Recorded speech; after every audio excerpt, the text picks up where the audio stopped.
How are you? This is Oliver Fernandez with The Imperfect Entrepreneur. And today we're going to talk about how being paranoid in your business can actually help your business grow and push to the next level and stay in alignment. So we have a full-blown walker in the house. Baby Oliver is getting into everything. One of his favorite things to do now is he uses his sister's stroller. And he takes it and throws it down the steps.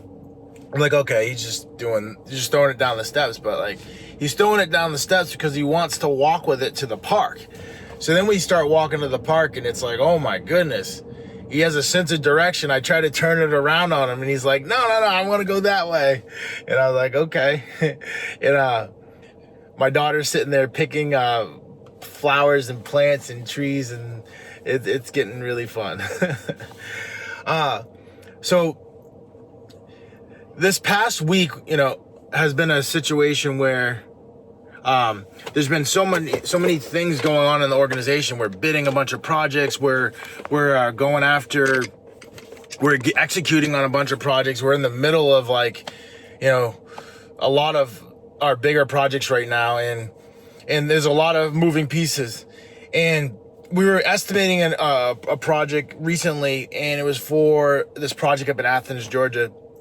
And we got two mechanical numbers, and there was one that was $1 million, and the other one was $1.5 million. And I was super paranoid. I'm like, what's going on?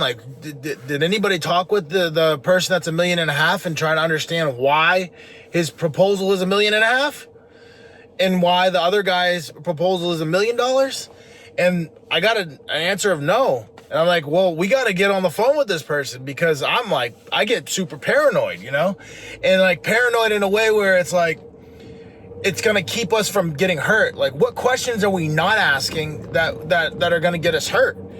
And we called the guy, and the mechanicals guy yeah, I have the mechanical unit. I have this. I have controls.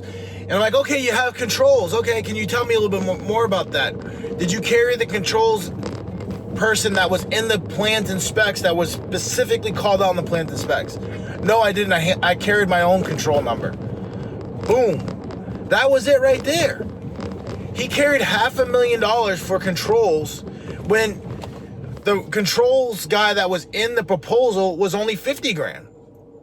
And that was the spread in their proposal. And immediately once we found that out, my confidence increased significantly that we had a really good number. Why? Because I used that paranoia, that not just, irrational paranoia, right? Because you've seen a lot of people in the street that are just paranoid, and they're just constantly looking over their shoulder and not trusting of people that should be trusted.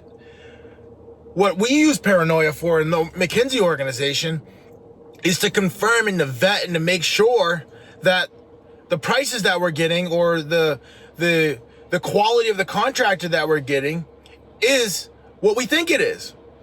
And that paranoia in this situation gave us confidence. We reached out to the guy that was $1.5 million, and yeah, it would have been easy to just use his number, and yeah, we probably would have missed the job. But we used the guy that was $1 million because he actually followed the plans and specs. And the plans and specs says to use this control company. And this control company that was in the plans and specs had a price of $50,000, where the control company that didn't know anything about the building carried a price of $500,000. And that productive paranoia is something that will keep you alive in business.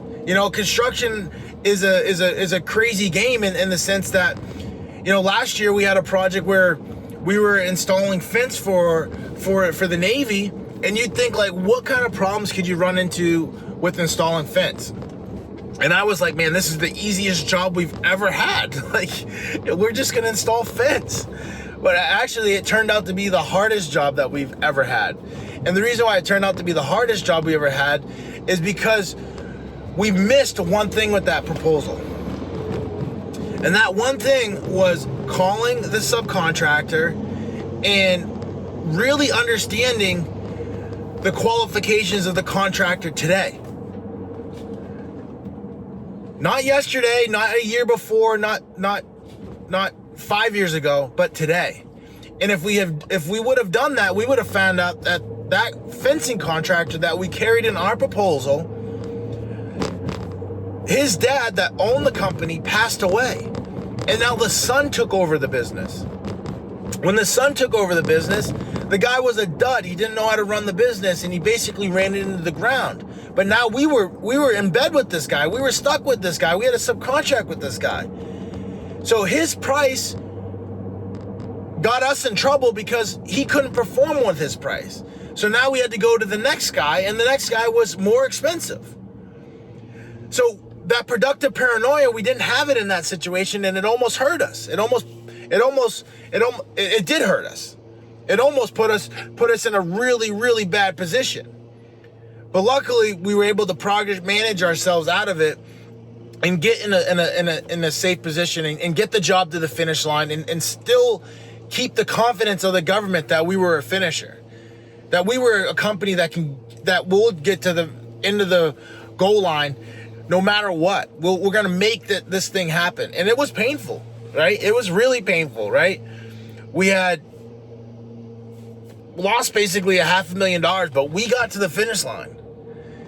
And we stuck it out, and we gave them everything that was required of us, and that scope of work, RFP, plans, drawings, and specs, whatever you want to call it. But it's that productive paranoia that kept us, that almost hurt us in that situation. But in this recent situation with this mechanical project, it kept us alive. And the question I have for you is, how can you use productive paranoia in your business? Not paranoia that's going to just have you be untrustworthy of people that should be trusted. Like, once we vetted out that mechanical quote and we realized that this was a good number and that the mechanical guy that was $500,000 lower did the right thing, like, our confidence went up. We didn't still mistrust that. We didn't still question whether this guy knew what he was talking about.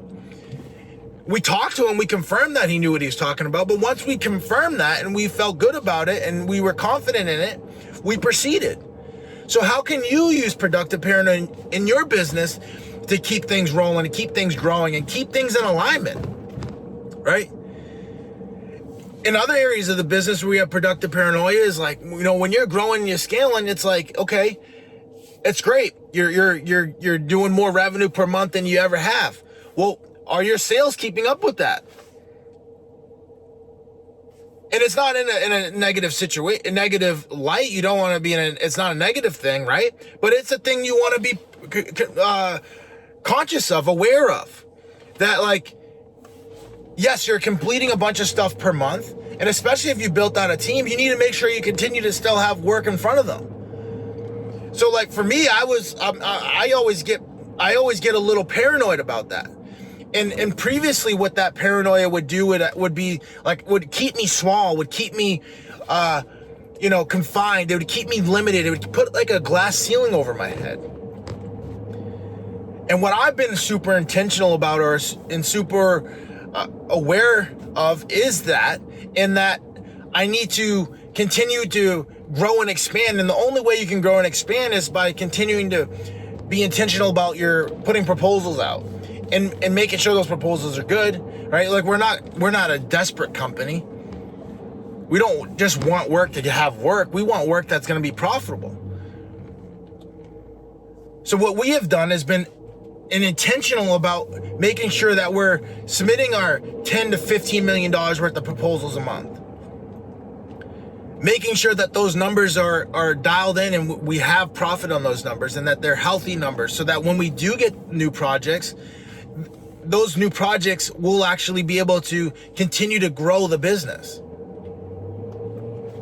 We're not just getting projects to get projects. Like my mentor always says, revenue is vanity, profit is sanity. We're not just doing, I don't want to do $50 million just to do $50 million. I want to do $50 million and make money with making that $50 million, right? I don't want to do $50 million and break even. I don't want to do $50 million and lose money. I want to make $50 million in revenue and make money. Not for just me, but the whole team, all right? I want to build out the whole team. And then that team is going to now power the next level of growth. And it's already happening in the organization. You can see we're project managing projects that I'm not involved in. Before, I used to be involved in every decision from the project management standpoint. That's impossible to grow and scale and me be involved in every decision. We need high performers in the organization that can execute off of good thinking and make sure we get projects to the finish line while still maintaining our profit margins. And we're doing that. And that's how you build a scalable model. So how can you use productive paranoia in your business? How can you ask better questions so that you can get to the correct answers to then give you confidence? How can you become more aware in your business to get to the things that are going to actually propel your business to the next level? Like, I know that those proposals are going to propel the business to the next level. But those proposals also need to be done in a way where we make money. And once we can confirm that, then all of a sudden we can have confidence in the actions that we're taking. And then once we do get the project, which we were just awarded this project yesterday, which I'm super excited about.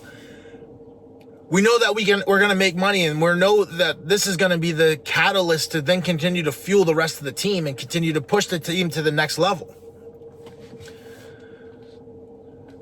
So when you're looking at your business, how can you use productive paranoia, ask better questions, become more aware in your business to take your business to the next level, to grow it to a level that you might not have thought was possible? That's what I'm most excited about doing, is taking this business and growing it to a level that I knew was possible, but I didn't know if technically I could do it. I had some bad thinking. I had a lot of things that I had to work through. I had a lot of things that I'm still working through, and I have a lot of things that the organization needs to continue to work through and continue to, become more aware of. And as we continue to do that, all the goals and targets that we set will become a reality. Will become the things that we talk about and things that we share in the future, and then we share it with each other, right? I mean, like, remember when we were just $10 million? Remember when we were just $20 million? Remember when we were in this one office where I was sitting here, you were sitting there, and the other person was sitting behind us? Like, those are going to be the fun stories that I can't wait to share with the team as we continue to grow and expand, because we're already sharing them. We're already sharing them with like team members, like, hey, remember this and remember that. And it's like really funny, but it's also really cool to see all the stuff coming to fruition, building teams under teams, right? Before it was just, you're talking about building teams under teams and you got 3 or 4 people. So it's a lot of people might not have thought that was going to really be a reality. Might have said, like, hey, this is cute. This is kind of funny, But no, it's like, how do you make that a real reality? And it's so cool to see the confidence in your team members grow when you do make it a real reality.